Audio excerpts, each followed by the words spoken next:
ఆయన ఇంద్రనీలమణుల్ని తీసుకొచ్చి ఒక సరోవర నిర్మాణం చేశాడు. అంటే ఆ ఇంద్రనీలమణుల్ని తాపడం చేశాడు గోడలోకి. ఆ ఇంద్రనీలమణులలోంచి కిరణములు బయటికి వస్తుంటాయి, కాంతులు వస్తుంటాయి. అందులోంచి వచ్చేటటువంటి కాంతుల వలన అవి ఎలా కనపడతాయంటే ఏదో అక్కడ నీళ్లున్నట్లుగా కనపడుతుంది. ఆ ఇంద్రనీలమణుల యొక్క కిరణముల ప్రసారం అలా అన్ని వైపుల నుంచి వచ్చేటట్టుగా నిర్మాణం చేశాడు. తెనాలి దగ్గర ఒక శివాలయం ఉంది.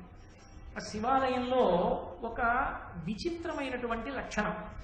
ఏమిటి ఆ లక్షణం అంటే, శివలింగం దగ్గర దీపం అక్కర్లేదు, చీకటిగా ఉంటుంది గర్భగృహం.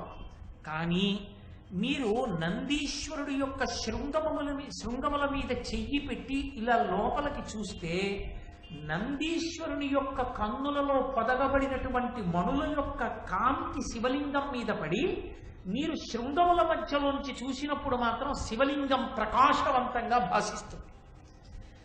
అలా నిర్మాణం చేశారు. తరువాతి కాలంలో ఆ నందీశ్వరుడి కన్నుల్లో ఉన్నటువంటి ఆ మడులు ఎత్తుకుపోయారు. కాబట్టి ఆ శివాలయం అలా ఉండిపోయింది. నేను వెళ్ళి దాన్ని చూసి వచ్చాను కూడా శివాలయాన్ని, కాబట్టి చెప్పగలుగుతున్నాను మీతోటి. కాబట్టి ఆయన ఆ ఇంద్రనీలమణులలోంచి వచ్చేటటువంటి కాంతుల చేత అక్కడ నీరు ప్రవహిస్తోందా అన్నట్టుగా ఒక సరోవరం ఉన్నట్టుగా నిర్మాణం చేశాడు. అందులో మళ్ళీ పద్మరాగారుణ పద్మములను, అందులో పద్మరాగమణులతో తామర పూలు పెట్టాడు. ఇప్పుడు అవి ఎలా ఉన్నాయి? ఎర్రటి పద్మాలు ఆ కొలనులో ఉన్నాయేమో అనిపిస్తుంది. ఇలా దూరంగా నిలబడి చూశారనుకోండి, ఇంద్రనీలమణుల యొక్క కాంతుల చేత నీరున్నట్లు, ఇంద్రనీలమణుల కాంతులు ఆ నీటి మధ్యలో పద్మరాగమణుల చేత ఎర్రటి పద్మాలు పెట్టాడు. అందుకని నిజంగా ఎర్రటి తామర పూలున్నట్టు కనపడుతుంది. దానితో పాటుగా రాజత రాజీవ రాజహంసావళి నిర్మల సవర్ణ కూర్మములు, అక్కడ వైఢూర్యములతో కలువలను నిర్మాణం చేశాడు. ఇప్పుడు తెల్ల కలువలు అందులో విచ్చుకుని ఉన్నట్లుగా కనపడుతుంటుంది. వైఢూర్యంతో కలువలు చేశాడు. వజ్రాలతో చాపలు చేశాడు. వజ్రాలతో చాపలు చేయడం వల్ల దాని పులుసులు ఉంటాయి. ఆ పులుసులు తలుక్కు తలుక్కు తలుక్కు తలుక్కు మెరుస్తూ ఉంటాయి. అది ఒక్కొక్క కాంతిలో ఇలా తిరుగుతుంటే పులుసులు మెరుస్తాయి, దాని కళ్ళు మెరుస్తాయి. ఆ పులుసులు మెరవడానికి, ఆ కళ్ళు మెరవడానికి వీలుగా వజ్రాలతో చాపలు చేసి విడిచిపెట్టాడు. అవి వెడుతూ ఉంటే చాపలు నీళ్లలో తిరుగుతున్నాయనిపిస్తుంది. ఇది చాలదు అన్నట్లుగా ఆ నీటిలా కనపడుతున్నటువంటి ఇంద్రనీలమణుల కాంతుల కింద మరకతమణుల కాంతులు పడేటట్టు చేశాడు. ఇప్పుడు ఈ మరకతమణుల కాంతుల వలన ఏమవుతుందంటే నీటి అడుగున నాచు పట్టినట్టు కనపడుతుంది. ఏంటంటే మహానందిలో ఉన్న సరోవరంలో అత్యంత శుభ్రంగా ఉండి రూపాయి కాసు పడేస్తే కింద కనపడుతోంది అనుకోండి, అందులో చేప చచ్చిపోతుంది, బతకదు. ఎలా? నాచు లేకపోతే చేప ఎక్కడి నుంచి బతుకుతుంది? ఏం తిని బతుకుతుంది? తాబేలు, చేప ఇలాంటివి ఉండాలంటే అక్కడ నాచు ఉండాలి. నాచు ఉంటేనే నీటికి అందం. కాబట్టి ఆ కింద నాచున్నట్లుగా మరకతమణుల కాంతులు పడేటట్టు చేశాడు. మరకతమణితో చేసిన శిల్పాన్ని మీరు ఎప్పుడైనా చూశారో లేదో నాకు తెలియదు. విజయవాడలో కేవలం మరకతమణితో చేయబడినటువంటి అమ్మవారి దేవాలయం ఒకటి ఉంది. ఆ దేవాలయం మీరు దర్శనం చేస్తే మరకతమణితో చేయబడినటువంటి విగ్రహానికి హారతి ఇచ్చినప్పుడు వచ్చేటటువంటి కాంతి చూడొచ్చు. మందప్రసరణ ఉంటుంది. అది అచ్చు నాచు రంగులో వస్తుంది. ఆ నాచు ఎలా ఉంటుందో అటువంటి కాంతి ఆ మరకతమణులలోంచి వచ్చి ఆ సరోవరం కింద నాచున్నట్లుగా కనపడుతుంది. ఇప్పుడు ముత్యాలు తీసుకొచ్చి ఆ నీటి మీద ఎంత అందంగా అమర్చాడంటే నీటి మీద నురగల ముద్దలు ముద్దలుగా నిలబడినట్టు కనపడుతుంది. ఇప్పుడు అది సరోవరం కాదని చెప్పడానికి మీకు ఆధారం ఇది. అది మణులక కాంతుల వలన అలా వచ్చింది తప్ప ఇంకొకలా వచ్చిందని మీరు చెప్పలేరు. ఉందా అటువంటి నిర్మాణ ప్రజ్ఞ? ఉన్నది. నన్ను నమ్మండి. మీరు చూస్తాను అంటే ఇప్పటికీ ఉంది ఒక చోట. కాంచీపురంలో కామకోటి మఠం వారు ఒక గొప్ప కళాశాల నిర్మాణం చేశారు. దాని పైన శ్రీచక్ర ఆకృతిలో ఉంటుంది, దాని మీద బిందు ఉంటుంది. ఆ శ్రీచక్రం ఏమైందంటే దాని కాంతి వచ్చి నీడ కింద పడింది. ఇప్పుడు ఎవరైనా ఆ కళాశాలలోకి వెడితే ఆ శ్రీచక్రాన్ని తొక్కుతారు. నీడ తొక్కి లోపలికి వెళ్ళాలి. ఎలా? పైన అంతా పూర్తయిపోయి కింద ఆ సత్తా నిర్మాణం చేసిన తర్వాత ఈ పరిస్థితి ఏర్పడింది. ఇప్పుడు కళాశాలలోకి వెళ్ళడం ఎలా? కంచికామకోటి పీఠాధిపత్యం వహించినటువంటి అపర శంకరావతారులు మహాపురుషులు చంద్రశేఖరేంద్ర సరస్వతి మహాస్వామి వారికి వెళ్ళి చెప్పారు, అయ్యా శ్రీచక్రం యొక్క నీడ పడింది కింద, ఎవరైనా లోపలికి వెడితే శ్రీచక్రాన్ని తొక్కి వెళ్ళాలి, ఎలా అని అడిగారు. ఆయన కొంతసేపు ధ్యానం చేసి కామాక్షి పరదేవతని ప్రార్థన చేశారు. ఏమి తొక్కర్లేండి, వెళ్ళండి అన్నారు. ఎవరైనా ఇప్పుడు వెళ్ళి ఆ శ్రీచక్రం దగ్గరికి వెళ్ళి మీరు ఇలా నిల్చున్నారనుకోండి, మీ ముందుంటుంది యథార్థంగా మేరు ఉంటుంది నీడ. కాలెత్తారనుకోండి మేరు మీద పడుతుంది. ఎలా? మీరు భయపడతారు. మీరు కాలెత్తి వేశారనుకోండి ఆ మేరు ముందుకెడుతుంది అడుగు. అరే ఒక అడుగు ముందుకెళ్ళిపోయిందని చెప్పి ఇప్పుడు మీరు మళ్ళీ కాలెత్తారనుకోండి ఇంకో అడుగు ముందుకెడుతుంది. ఎంతమంది ఎన్ని వైపుల నుంచి వచ్చినా అంతమందికి ఒక అడుగు ముందుకుంటుంది, కానీ ఎవరి చేత తొక్కవ. ఏమి చెప్పాలి? మీరు కావాలి అంటే అది నగరేషు కాంచి శీర్షికలో వెంకటేశ్వర భక్తి ఛానల్ వారి ప్రసారంలో ఎక్కడో అక్కడ కనపడుతుంది. నేను దాని వ్యాఖ్యానం చేసే రోజుల్లో ప్రత్యేకంగా దాన్ని చూడడం కోసం కంచి వెళ్ళి అది దర్శనం చేసి వచ్చి తెల్లబోయాను. కాబట్టి అటువంటి సిద్ధ పురుషులు కలిగినటువంటి దేశం ఈ దేశం. అటువంటి అద్భుతమైనటువంటి నిర్మాణాలు కలిగినటువంటి దేశం. లేపాక్షి లేదు. సివిల్ ఇంజనీరింగ్కి ఏమిటో పెద్ద విదేశాల గురించి చెప్తాం. దేవాలయం అంతా ఒక స్తంభం మీదే ఆధారపడుతుంది. ఆ ఒక్క స్తంభం మీదే ఆధారపడి ఉంటుందన్న విషయాన్ని నమ్మలేక కప్పంతా ఆ ఒక్క స్తంభం మీదే ఆధారం. ఒక్క స్తంభం మీద కప్పు నిలబడదు. కాబట్టి ఈ స్తంభం కొద్దిగా కలుగుతామన్నారు బ్రిటిష్ వాళ్ళు. కదపండి అన్నారు. గుణపాలు తీసుకొచ్చి ఎందుకైనా మంచిది, ఇది పడిపోతే మనం నలిగిపోతాం, వాళ్ళకి నమ్మకం లేదు ఇన్ని స్తంభాలు ఉండగా ఈ స్తంభం మీదే ఎలా ఆధారపడుతుంది. స్తంభాన్ని గుణపాలతో కొట్టి ఒక్క అంగుళం జరిపారు. లేపాక్షి దేవాలయం కప్పు ఒరిగిపోయింది కొంతమేర. ఇప్పటికీ మీరు వెడితే బోర్డు పెట్టి ఆ స్తంభం చుట్టూ ఎక్కడుండేదో ఎన్ని అంగుళాలు జరిగిందో చూపిస్తారు ఆ స్తంభాన్ని. అంత గొప్ప ఇంజనీరింగ్ స్కిల్స్ ఉన్న దేశమని మనం చెప్పేటటువంటి బ్రిటిష్ వాళ్ళకి ఇప్పటికి అర్థం కాదు లేపాక్షిలో ఆ స్తంభం మీద అలా ఎలా కట్టారు. అది భారతదేశపు విద్యా వైభవం అంటే. దానికి వారసులం. కాబట్టి ఎందుకు నిర్మించలేడు మయుడు? ఆయనకున్న దేవతానుగ్రహం అటువంటిది.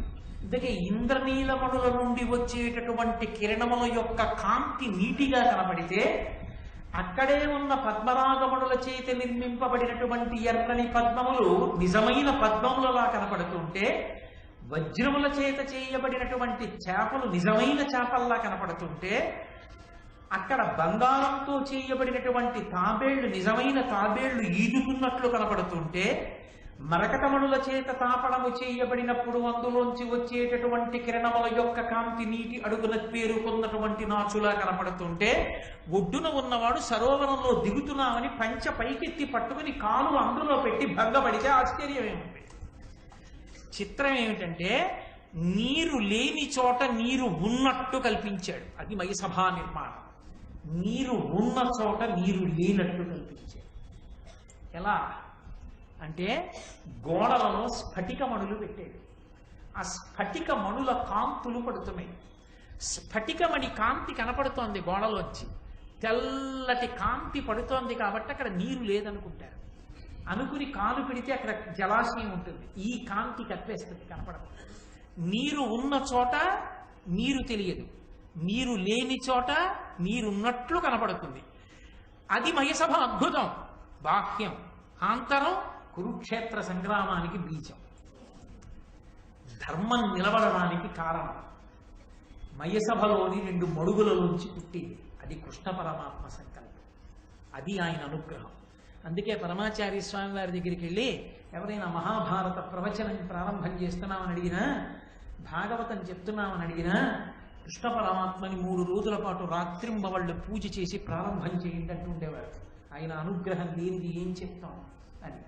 అందుకే ఇప్పటికీ మహానుభావుడు మల్లాది చంద్రశేఖర శాస్త్రి గారు ఈ వయస్సులో కూడా కంఠం శంఖంలా మోగుతూ ఆ దత్తాత్రేయోపాసనతో నోటి వెంట కృష్ణ భగవానుడని కూడా అందరూ వాసుదేవుడు వాసుదేవుడు అంటూ ఆ మహాభారతాన్ని చెప్తూ అంత పరవశించిపోగలుగుతున్నారంటే ఆయన వెనక కృష్ణ భగవానుడి అనుగ్రహం ఆయనకి ఎంత ఉందో అర్థం అవుతుంది.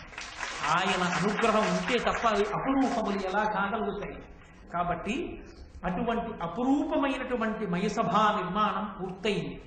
8,000 మంది దృఢకాయులైనటువంటి రాక్షసుల్ని పిలిచాడు. ఒరే, ఇది చెక్కు చెదరకుండా ఉన్నదాన్ని పైకెత్తి తీసుకొచ్చేయండి. 8,000 మంది బలాఢ్యులైన రాక్షసులు ఈ ఎక్కడెక్కడ ఎత్తితే జాగ్రత్తగా పైకి లేస్తుందో అలా ఎత్తారు. ఎత్తడం అంటే 8,000 మంది అన్ని వైపులా పట్టుకుని ఓడు అటుపక్క ఎత్తితే ఓడు ఇటుపక్కకి ఎత్తితే ఒరిగిపోతుంది. వాహనం ఎత్తండ్రా అంటేనే ఓ ఇద్దరు ఇటు ఎత్తేస్తారు, ఓ ఇద్దరు వదిలేస్తారు, ఒరిగిపోతుంది. ఎత్తడం అంటే ఏదో ఎత్తేయడం కాదు, దాన్ని పరాకుతో అందరూ కలిపి నిర్వహించగలిగిన ప్రజ్ఞ, అందరూ కలిసి చెయ్యాలి, అందరూ కలిసి ఒక కార్యం నిలబడడానికి చెయ్యాలి. అది ఎప్పుడు గొప్పతనం.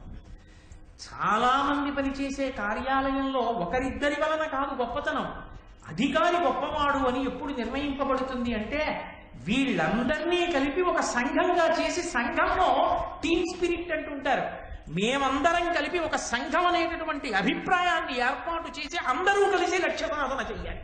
ఆ భావన ఉద్దీపింపజేసిన వాడు అధికారి, ఆయన నిర్వాహకుడు. కాబట్టి ఆ భావన కలిగిందనుకోండి, మీరు ఇంకా అదే పనిగా ఈ పనిచేయి అనక్కర్లేదు. ఆ లక్ష్య సాధన కొరకు అందరూ తాము చెయ్యగలిగినది తాము చేసేస్తారంతే. అది కొనబడిన నాడు ఒక్కొక్కడిని నువ్వు ఎంతకని పుడుస్తావు. అది కాదు సమర్థత అన్న మాటకు అర్థం అధికారిది. అధికారి సమర్థత అంటే ఎవడు బలహీనుండో వాణ్ణి ఎక్కడ ఉంచాలో అక్కడ ఉంచాలి, ఎవరి బలవంతుడో వాడిని అక్కడ ఉంచవలసిన చోట ఉంచాలి. కలిపి అందరినీ ఒక సంఘం చెయ్యాలి. ఒరే, మనందరం కలిపి దీన్ని సాధించాలని ఎవరి వంతు వాడు పోషిస్తూ లక్ష్య సాధన చెయ్యాలి. అలా నడిపించిన వాడెవడో వాడు సమర్థుడు, వాడు అధికారి. కాబట్టి ఈ 8,000 మంది ఆ మయసభని తీసుకొచ్చి ధర్మరాజు గారు ఉన్నటువంటి ఆ రాజధాని నగరంలో ఇంద్రప్రస్థంలో దింపారు. చూశాడు ధర్మరాజు గారు, చాలా బాగుంది అనలేదు. ఆయన వెంటనే ఆ ధౌమ్యుడు మొదలైనటువంటి పురోహితుల్ని పిలిచి సుముహూర్త నిర్ణయం చేశాడు. ఏడుస్తాడు దుర్యోధనుడు, చాలు చాలు చాలు బాబోయ్, ఇంకా పెట్టకండి అన్న మాటలే తప్ప అర్ధాకరితో లేచినవాడు లేడు. ఇంటి ఇల్లాలంటే ఎలా ఉండాలో చెప్పుకుని ఏడిచాడు దుర్యోధనుడు. ద్రౌపదీదేవి బ్రాహ్మణులందరికీ కూడా పరమ గౌరవంతో వడ్డిస్తూనే ఉంది అని చెప్పుకున్నాడు ధృతరాష్ట్రుడితో. ఏం చెప్పమంటావు నాన్న, వాళ్ళ వైభవం అని ఏడిచాడు. అది ఒక ఇంటి గృహప్రవేశం చేయడం అంటే, ఒక సభామందిరాన్ని ప్రారంభం చేయడం అంటే ఈ జాతి నేర్చుకున్న విద్య. అది దేవతల యొక్క గౌరవాన్ని కాపాడటం, వాళ్ళ అనుగ్రహాన్ని ప్రోధి చేసుకోవడం. అంతేగాని ఓ రంగు గుడ్డ ముక్క తెచ్చి అడ్డంగా పెట్టి జేబు దొంగలా కత్తిరించుకుంటూ వెళ్ళడం ఈ జాతి లక్షణం కాదు. నేను మన్నింపబడినవుగాక. కాబట్టి వీరుడు ధర్మజుండు 10,000 విప్రుల గొప్ప పాయసాహారము భక్తి పెట్టి మరి అందరకు చెరువేయునేసి విస్తార యశుండు ధేనువుల ధర్మవిధి మణిముద్రికాద్యలంకారదుకూల పుష్పఫలగంధయుతంబుగా నిచ్చిలీలతో ఆయన సభామంటపంలోకి గృహప్రవేశం చేశాట. ఎలా గృహప్రవేశం చేశాడంటే 10,000 మంది బ్రాహ్మణుల్ని తీసుకొచ్చాట. ఎందుకు బ్రాహ్మణుడికి అంత గౌరవం అంటే, బ్రాహ్మణుడి ఊపిరంతా కూడా వేదం చదవడానికి వ్యయమైపోతుంది. బ్రాహ్మణుని యొక్క ఊపిరంతా శాస్త్రాధ్యయనమునందు వ్యయమైపోతుంది. బ్రాహ్మణుని ఊపిరంతా శాస్త్ర ప్రబోధంలో వ్యయమైపోతుంది. బ్రాహ్మణుడి ఆరోగ్యం అంతా శాస్త్ర ప్రబోధంలో కరిగిపోతుంది. శరీరం శిథిలమైపోతుంది. అదే బ్రాహ్మణ జన్మకు సార్థకత. తప్ప శరీరాన్ని రక్షించుకునే ప్రయత్నం చేసుకోమని కాదు. అంటే నా ఉద్దేశ్యం, ఆ గృహస్థాశ్రమంలో ఉండి కూడా నలిగిపోమ్మని నేను ప్రతిపాదన చేస్తున్నానని మీరు అనుకోకూడదు. కానీ శరీరాన్ని దాచుకుందామని బ్రాహ్మణుడు బ్రతకవద్దు అని శాస్త్రవాక్కు. 10 మందికి ధర్మాన్ని చెప్పడానికి తాను శాస్త్రం చదువుకోవాలి, 10 మందికి శాస్త్రాన్ని చెప్పుకోవాలి. చెప్పుకోవడంలో ఊపిరి వ్యయమైపోవాలి. ఆ వ్యయమైపోయి ఆయువు క్షీణించి వెళ్ళిపోయినా అతను సార్థక్యమును పొందినవాడే. అందుకే అటువంటి బ్రాహ్మణుల్ని 10,000 మందిని తీసుకొచ్చి పాయసం పెట్టాడు. ఈ మాట బాగా మీరు పట్టుకోవాలి.